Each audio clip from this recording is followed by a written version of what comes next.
अगर आपने मेरे चैनल को सब्सक्राइब नहीं किया है तो सब्सक्राइब बटन पे जाके क्लिक करें और मेरे चैनल को सब्सक्राइब करें और मेरे न्यू अपलोड की इन्फॉर्मेशन सबसे पहले जानने के लिए नोटिफिकेशन बेल आइकन पे क्लिक करें। हेलो फ्रेंड्स, आज हम फिर आपके बीच एक आपके द्वारा दिए गए कमेंट के जरिए जो हमें मैसेज मिला था कि सैमसंग S7562 के मॉडल पर चार्जिंग का सेक्शन का एक क्लिप बनाइएगा सर।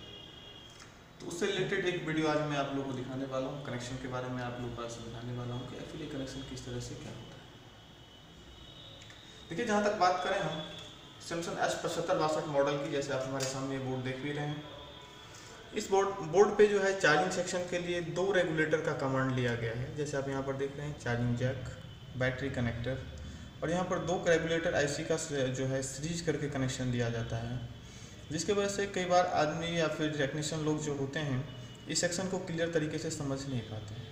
आज मैं आपको बता रहा हूँ कि एक्चुअली इसका कनेक्शन क्या और किस तरह से होता है। चलिए मैं आपको यहाँ पर पहले थ्योरेटिकली बता देता हूँ कि ये क्या चीज़ है, तो थोड़ा ध्यान से देखेंगे आपको समझ में आ जाएगा। जैसे कि आप यहाँ पर देख रहे हैं कि चार्जिंग कनेक्टर का जो जैक है, यहाँ पर 7 पिन का जैक है जो आप देख रहे हैं। यहाँ पर मेरे ख्याल से 1 2 3 4 5 6 7 पिनों का काउंटिंग आ जा रहा है इस पर। फर्स्ट जो है ये पॉजिटिव पिन का काम कर रहा है, जबकि सेकंड लास्ट नेगेटिव पिन के लिए यूज हो रहा है यहाँ पर।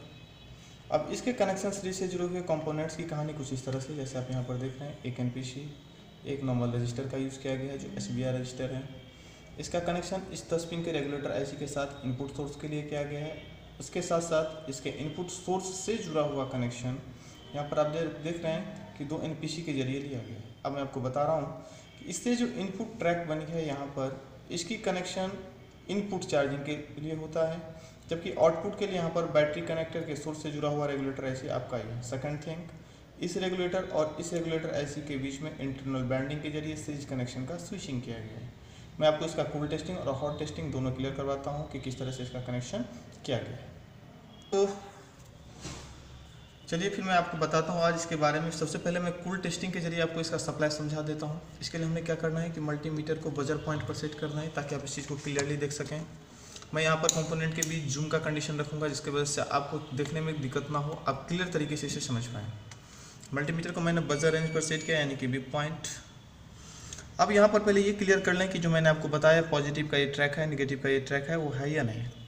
मैं इसको ग्राउंड वाइशिंग में चेक कर रहा हूँ, तो मैंने यहाँ पर रखा ग्राउंड पर रेड वायर को, ब्लैक वायर से मैंने यहाँ पर कनेक्शन देखी तो यहाँ पर वैल्यू दे रहा है। मेरे ख्याल से आप इतना जानते होंगे, अगर आपने हमें कमेंट के लिए सुझाव भेजा है तो, कि जो वैल्यू ग्राउंड से देता है वो पॉजिटिव ट्रैक होगा, जो ग्राउंड से बीप देगा वो नेगेटिव ट्रैक होगा। सेकंड थिंग, मैं आपको यहाँ पर इसका सप्लाई भी दिखा देता हूँ। मैंने इसको यहाँ RD3500 केबल के जरिए कनेक्ट कर दिया चार्जर से।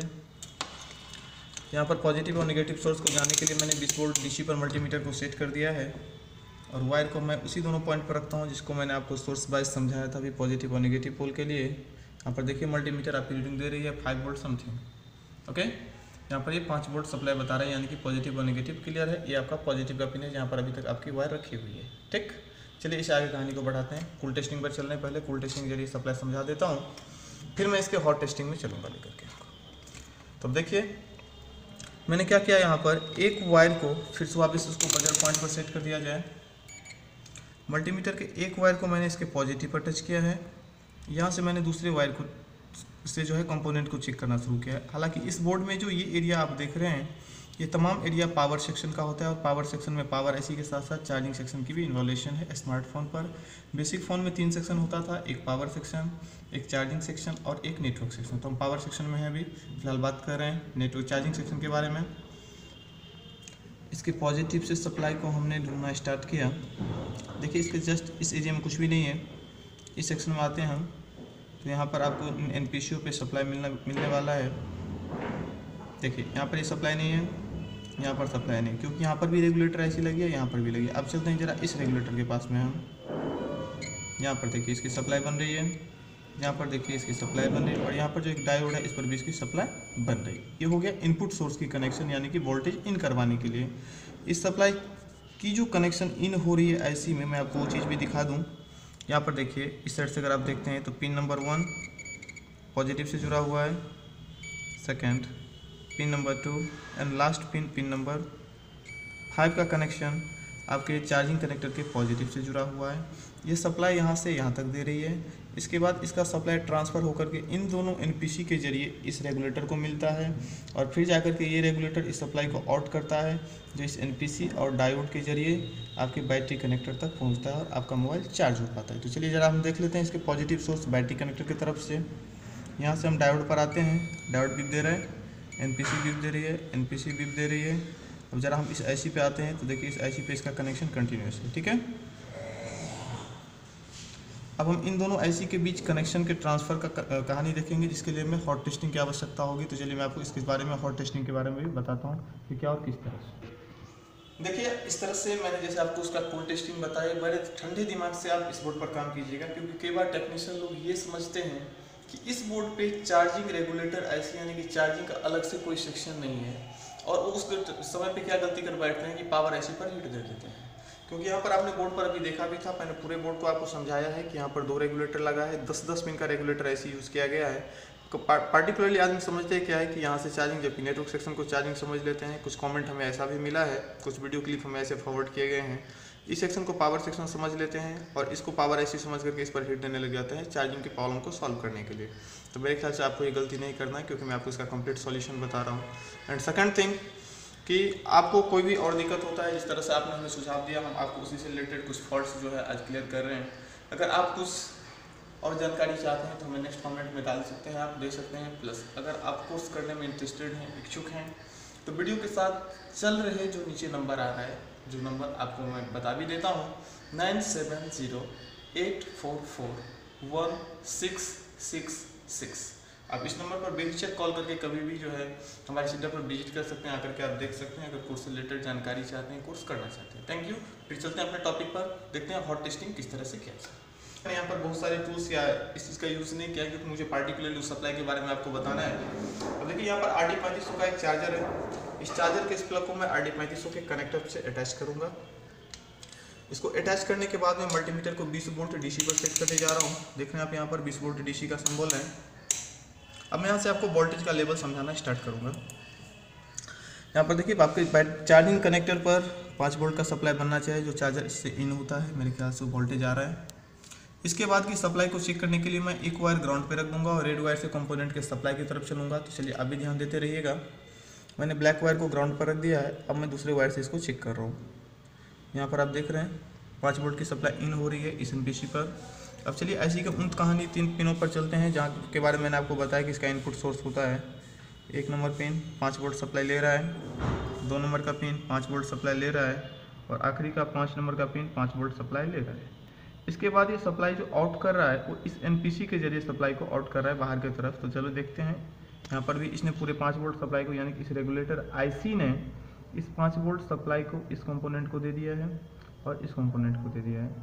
इसके साथ साथ ये कनेक्शन जो इन हो रहा है यहाँ पर इस रेगुलेटर के लिए, और इसका ये आउटपुट कनेक्शन कहाँ चला जा रहा है, तो इसका आउटपुट कनेक्शन आ रहा है बैटरी कनेक्टर के पॉजिटिव पर, लेकिन उससे पहले ये आता है इस एनपीसी पर, उसके बाद ये आता है इस एनपीसी पर, उसके बाद ये आता है इस डायोड पर, उसके बाद ये आता है इस डायोड पर,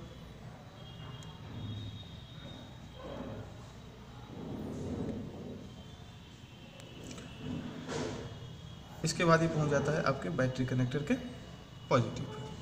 ठीक है। एंड सेकंड थिंग, चार्जिंग के दरमियान जब हमारा मोबाइल चार्ज होता रहता है तो यही रेगुलेटर जो सेकंड रेगुलेटर को अपना सप्लाई फॉरवर्ड कर रहा था, वो यहाँ से इस सप्लाई को भेज देता है इस रजिस्टर के पास। इस रजिस्टर से इस सप्लाई को आगे आउट करके इस ट्रांजिस्टर को दे दिया जाता है, और ये ट्रांजिस्टर फिर पावर आईसी से जुड़ करके अपने सप्लाई को कंटिन्यू मोबाइल को चलाने के लिए यूज़ करता है।